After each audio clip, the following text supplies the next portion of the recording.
Julie, l'équipe du film Le Mirage est en ville. Voilà une réalisation de Ricardo Troggi, un scénario du tandem Louis Morissette et François Havard. C'est un film que j'ai vu un peu plus tôt cette semaine, Roger. Beaucoup apprécié. C'est super bien écrit, très drôle et en même temps très bouleversant. Et il y a une réflexion qui est inévitable après avoir vu ce film et une excellente distribution. Alors oui, une partie de l'équipe est en ville aujourd'hui. Voici tout de suite Louis Morissette et Christine Beaulieu. C'est qui se passe? J'avais un bout de toffe récemment, mais... Fais-tu l'amour? Toi, le couple passe par là, hein? Sinon, toi, la business est bonne? C'est bon, c'est bon. Hey, je vais vous payer, là. Arrêtez de paniquer. Le département de crédit a refusé ta demande de prêt. Comment ils font, les pauvres, pour arriver? C'était quoi le point de départ pour l'écriture de ce scénario? Bien, en fait, le point de départ, c'est de se demander comment ça se fait qu'en bas âge, puisque moi-même à 40 ans, me considère encore en bas âge, on peut comme être un peu malheureux ou comme un peu laisser tomber et faire comme, ben c'est ça, ce sera ça ma vie, tu sais.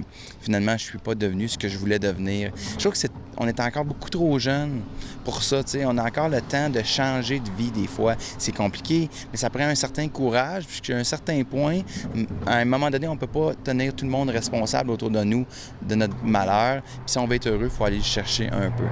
Donc, c'est un petit peu mon point de départ. Ouais. Une touche de réalisme, de surréalisme même dans l'écriture.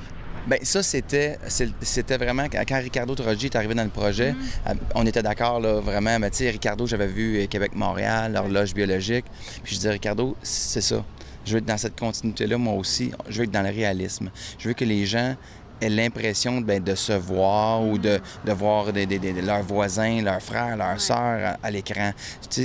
Puis l'humour et le malaise va provenir de ça, du réalisme. Ils sont vraiment beaux, tes seins. Ton médecin, il a vraiment fait une bonne job. Troggi! Je pense que je vais m'en faire les seins. J'aime beaucoup, moi, l'écriture à Louis. Il ose aller dans l'hyper-réalisme et la vérité, même au-delà de ce qu'on ose discuter entre nous. Je trouve que c'est vraiment une écriture qui m'allume beaucoup. J'avais profondément le goût de jouer ce personnage-là. Ouais. Et en plus, votre personnage, il est super intéressant parce qu'au départ, peut-être qu'on a de la difficulté à le comprendre, puis pourtant, il devient tellement important dans l'intrigue aussi. Bien, merci. Moi, je pense qu'en effet, c'était un défi de jouer Roxane parce que c'est un personnage qui aurait pu rester en surface ou en apparence. C'est une fille qui s'est fait refaire les seins. C'est une fille qui est beaucoup dans l'apparence.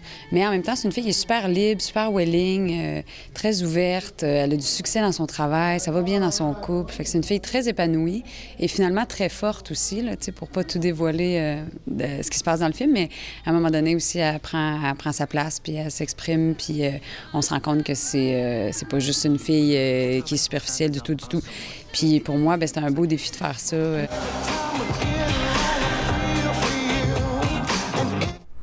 Alors drôle, saisissant et un peu épicé aussi. Alors, avis aux intéressés, Le Mirage prendra l'affiche le 5 août prochain. Eh bien, c'est noté. À tout à l'heure, Julie.